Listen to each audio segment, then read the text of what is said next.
Dès les premiers jours, il s'était servi de la grotte du centre de l'île pour mettre à l'abri ce qu'il avait de plus précieux. Ses récoltes de céréales, ses conserves de fruits et de viande, plus au fond ses coffres de vêtements, ses outils, ses armes, son or, et enfin, dans la partie la plus reculée, ses tonneaux de poudre noire qui auraient suffi à faire sauter toute l'île. Depuis longtemps, il n'avait plus besoin de chasser au fusil, mais il était content d'avoir toute cette poudre à sa disposition. Ça le rassurait, et ça lui donnait le sentiment de sa supériorité. Pourtant, il n'avait jamais entrepris l'exploration du fond de la grotte, et il y pensait parfois avec curiosité. Derrière les tonneaux de poudre, le tunnel se poursuivait par une sorte de boyau en pente raide, où il décida un jour de s'engager pour voir jusqu'où cela le mènerait. L'exploration présentait une difficulté majeure, celle de l'éclairage. Il ne disposait que de torches de bois résineux. Mais s'avancer dans le fond de la grotte avec une torche, c'était courir le risque de faire sauter les tonneaux, d'autant plus qu'il devait y avoir des traces de poudre par terre. Il y avait aussi le problème de la fumée qui aurait vite rendu l'air irrespirable. Il songea un moment à percer une cheminée d'aération et d'éclairage au fond de la grotte, mais la nature de la roche rendait ce projet irréalisable. Il n'y avait donc qu'une seule solution, accepter l'obscurité et tâcher de s'y habituer. Il s'enfonça donc le plus loin qu'il put avec une provision de galettes de maïs et un pichet de lait de chèvre, et il attendit. Le calme le plus absolu régnait autour de lui. Il savait que le soleil était en train de baisser à l'horizon. Or, l'ouverture de la grotte était ainsi placée qu'à un certain moment, les rayons du soleil couchant se trouveraient exactement dans l'axe du tunnel. Pendant une seconde, la grotte allait être éclairée jusqu'au fond. C'est ce qui se produisit en effet pendant la durée d'un éclair. Mais c'en était assez pour que Robinson sût que sa première journée s'achevait. Il s'endormit, mangea une galette, dormit encore, but du lait. Et tout à coup, l'éclair se produisit à nouveau. 24 heures s'étaient écoulées, mais pour Robinson, elles avaient passé comme un rêve. Il commençait à perdre la notion du temps. Les 24 heures suivantes passèrent encore plus vite, et Robinson ne savait plus s'il dormait ou s'il demeurait éveillé. Enfin, il se décida à se lever et à se diriger vers le fond de la grotte. Il n'eut pas à tâtonner longtemps pour trouver ce qu'il cherchait. L'orifice d'une cheminée verticale et fort étroite. Il fit aussitôt quelques tentatives pour s'y laisser glisser. Les parois du boyau étaient lisses comme de la chair, mais le trou était si étroit qu'il y demeurait prisonnier à mi-corps. Alors il eut l'idée d'enlever tous ses vêtements et de se frotter tout le corps avec le lait caillé qui restait au fond du pichet. Puis il plongea tête la première dans le goulot, et cette fois, il glissa lentement, mais régulièrement, comme une grenouille dans le gosier du serpent qui l'avale. Il arriva mollement dans une sorte de niche tiède dont le fond avait exactement la forme de son corps accroupi. Il s'y installa, recroquevillé sur lui-même, les genoux remontés au menton, les mollets croisés, les mains posées sur les pieds. Il était si bien ainsi qu'il s'endormit aussitôt. Quand il se réveilla, quelle surprise! L'obscurité était devenue blanche autour de lui. Il n'y voyait toujours rien, mais il était plongé dans du blanc et non plus dans du noir. Et le trou où il s'était ainsi tapi était si doux, si tiède, si blanc, qu'il ne pouvait s'empêcher de penser à sa maman. Il se croyait dans les bras de sa maman qui le berçait en chantonnant. Son père était un homme petit et maladif, mais sa mère était une grande femme, forte et calme, qui ne se fâchait jamais, mais qui devinait toujours la vérité rien qu'à regarder ses enfants. Un jour qu'elle était au premier étage avec tous ses enfants et que le père était absent, le feu se déclara dans le magasin du rez-de-chaussée. La maison était très vieille et tout en bois, et le feu s'y propagea avec une vitesse effrayante. Le petit drapier était revenu en hâte et il se lamentait et courait en tous sens dans la rue en voyant brûler sa maison avec sa femme et ses enfants.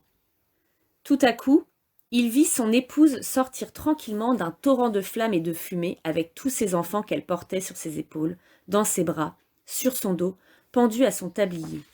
C'était ainsi que Robinson la revoyait au fond de son trou, comme un arbre pliant sous le poids de tous ses fruits. Ou alors c'était le soir de la fête des rois. Elle pétrissait la pâte dans laquelle était cachée la fève qui désignerait le roi de la fête le lendemain. Il semblait à Robinson que toute l'île de Speranza était un immense gâteau et qu'il était lui-même la petite fève cachée au fond de la croûte. Il comprit qu'il fallait qu'il sorte de son trou s'il ne voulait pas y rester à tout jamais. Il s'en arracha avec peine et se hissa par le goulot. Parvenu au fond de la grotte, il retrouva à tâtons ses vêtements qu'il roula en boule sous son bras, sans prendre le temps de se rhabiller. Il était inquiet parce que l'obscurité blanche persistait autour de lui. Serait-il devenu aveugle ? Il avançait en chancelant vers la sortie, quand tout à coup la lumière du soleil le frappa en pleine figure. C'était l'heure la plus chaude de la journée, celle où même les lézards cherchent l'ombre. Pourtant, Robinson grelottait de froid et serrait l'une contre l'autre ses cuisses encore mouillées de lait caillé. Il se sauva vers sa maison, la figure cachée dans ses mains. Taine gambadait autour de lui, tout heureux de l'avoir retrouvé, mais déconcerté de le voir si nu et si faible. Robinson redescendit plus d'une fois dans le trou de la grotte pour y retrouver la paix merveilleuse de son enfance.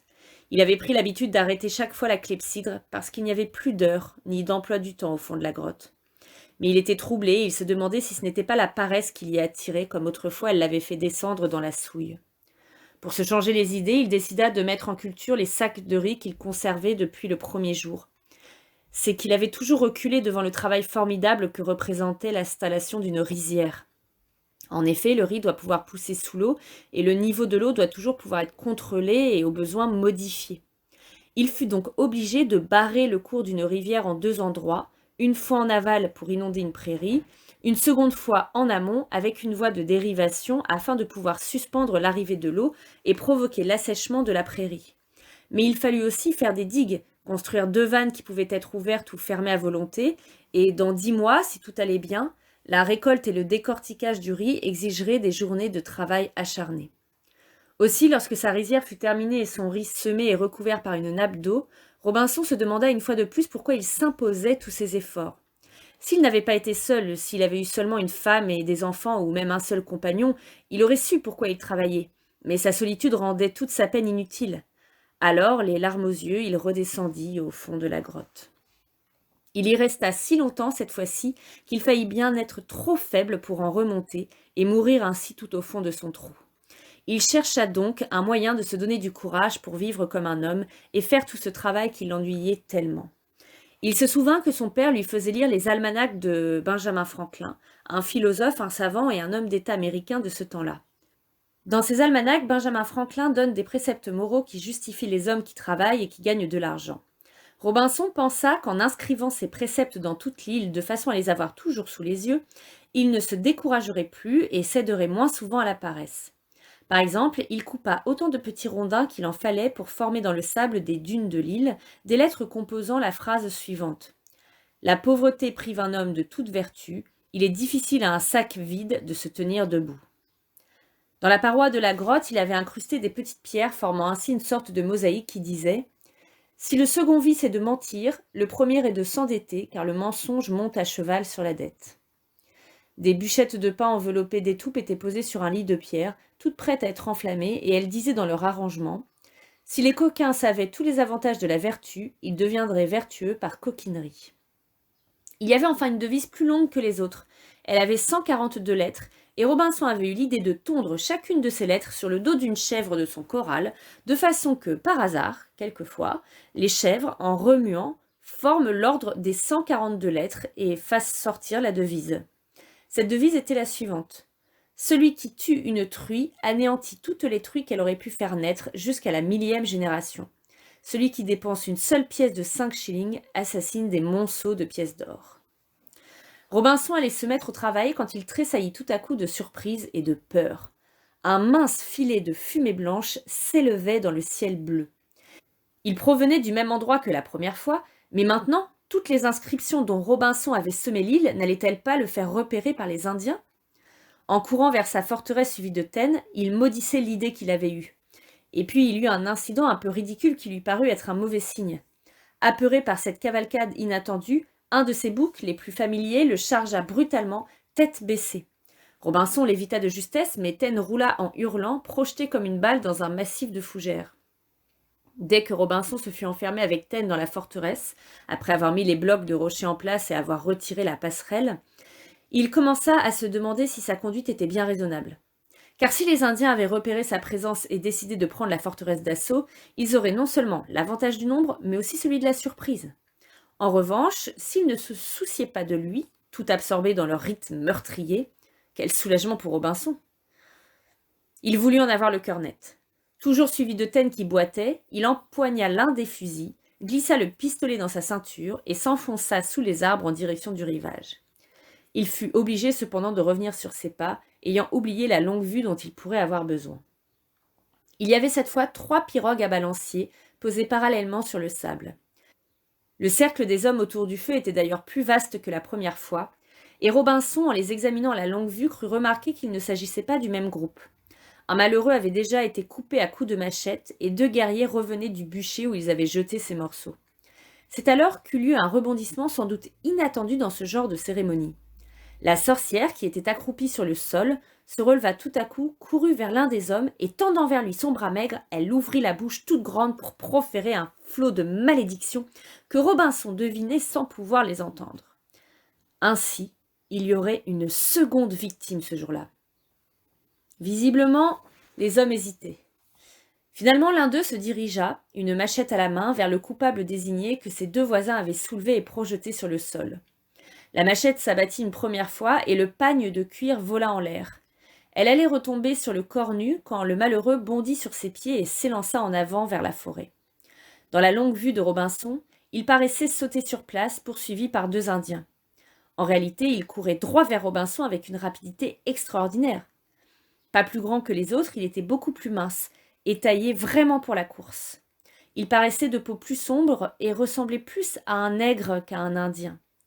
C'était peut-être cela qui l'avait fait désigner comme coupable, parce que dans un groupe d'hommes, celui qui ne ressemble pas aux autres est toujours détesté.